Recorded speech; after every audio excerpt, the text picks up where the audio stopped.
Yaklaşık 450.295 kilometre kare olan yüz ölçümüyle İsveç, Avrupa Birliği ülkeleri arasında en büyük üçüncü ülkedir.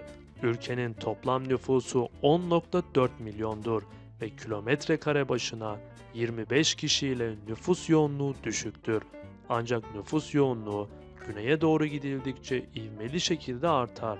Ülkedeki halkın %85'i kentlerde yaşar. İsveç'in başkenti aynı zamanda ülkedeki en büyük kent olan Stockholm'dur. Başkentte 1,6 milyonu merkezde olmak üzere 2,4 milyon insan yaşar. Ülkenin diğer büyük kentleri sırasıyla Göteborg ve Malmö'dür. Dünyanın en büyük üçüncü müzik ihracatçısı İsveç'tir. Bugün İsveç, Amerika ve İngiltere'den sonra dünyanın en büyük üçüncü müzik ihracatçısı olarak bilinir. İsveç ülkesinin Norveç ve İngiltere'den atık ithal ettiğini biliyor muydunuz? İsveç'in atık geri dönüşümünün dünyadaki en yüksek standartlarından birine sahip olduğu düşünülmektedir. Bununla birlikte atığın sadece %1'i çöp sahasına düşüyor, %50'si geri dönüştürülüyor veya kompost ediliyor ve %49'u enerji için yakılıyor. Bu harika bir haber gibi gelebilir. Ancak büyük bir soruna da neden olmuş görünüyor. Zira yakma fırınlarını çalışır durumda tutmak için yeterli atık kalmadı ve İsveç, Norveç ve İngiltere'den atık ithal ediyor. İsveç ülkesinin dünyanın en çok kahve tüketen ikinci ülkesi olduğunu biliyor muydunuz? İsveçliler günde ortalama 2-3 fincan kahve tüketiyorlar.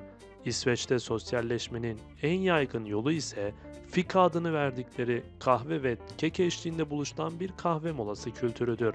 Fika kelimesi eski İsveççe kahve kelimesi olan kaffi kelimesinin yeniden düzenlenmesinden geliyor. İsveç şehirleri de diğer Kuzey Avrupa ülkeleri gibi kuzey ışıklarını görmek için en iyi yerlerden biridir. İsveç, Kiruna ile dünyanın en iyi gözlem yerlerinden birine ev sahipliği yapıyor. Dünyanın dört bir yanından insanlar gökyüzündeki ışıkların büyülü görüntüsünü izlemek için her yıl İsveç ülkesindeki Abisko Milli Parkı'na gelir. Bu doğa olayı Mart ve Eylül aylarında yaşanan ekinoks dönemlerinde, yani 23 Eylül ya da 21 Mart'a yakın zamanlarda daha net gözlemlendiğini de söyleyelim. Buz oteli geleneği İsveç ile başladı. İsveç'in Arktik Laponya bölgesinde bulunan Jukkasjärvi köyünde yer alan otel, tüm dünyadaki buz otellerinin ana vatanı olmasıyla ünlüdür.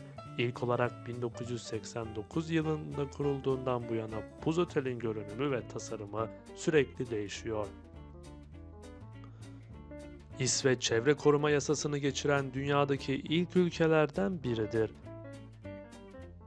Ülke kirliliği ciddiye aldığı gibi İsveç şehirleri temiz hava soluyabileceğiniz alanlara sahiptir.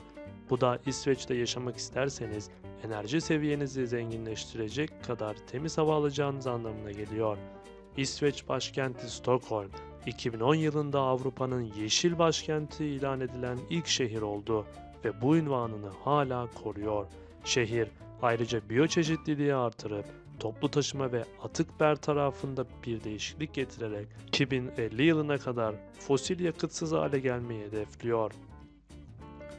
Dünyadaki tüm ülkeler arasında İsveç başkenti Stockholm, en havalı toplu taşıma sistemlerinden birine sahiptir.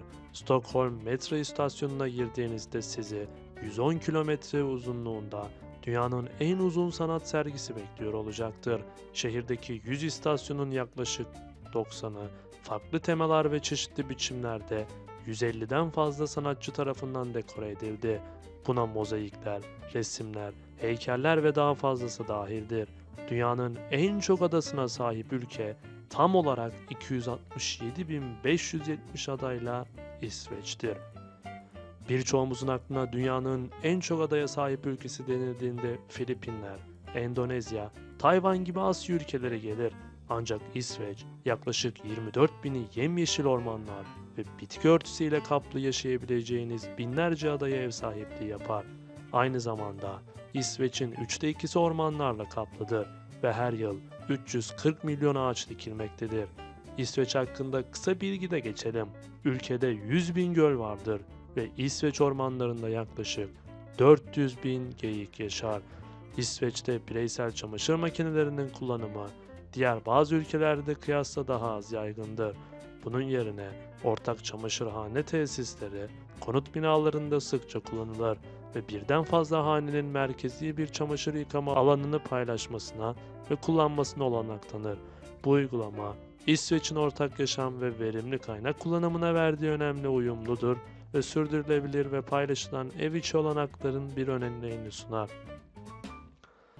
İsveç'te işe alınırsanız sizi kovmak son derece zor olacaktır.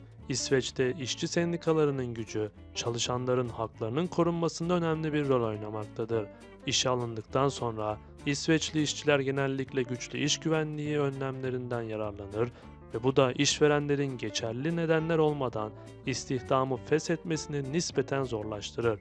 İşçi sendikalarının güçlü varlığı, İsveç iş gücü piyasasında iş istikrarının ve çalışanların korunmasının önemini vurgulayarak elverişli istihdam koşullarının müzakere edilmesine ve korunmasına katkıda bulunur. İsveç videomun sonuna geldik. Bu tarzda daha fazla içerik için videomu beğenmeyi ve kanalıma abone olmayı unutmayın. Diğer videolarda görüşmek üzere.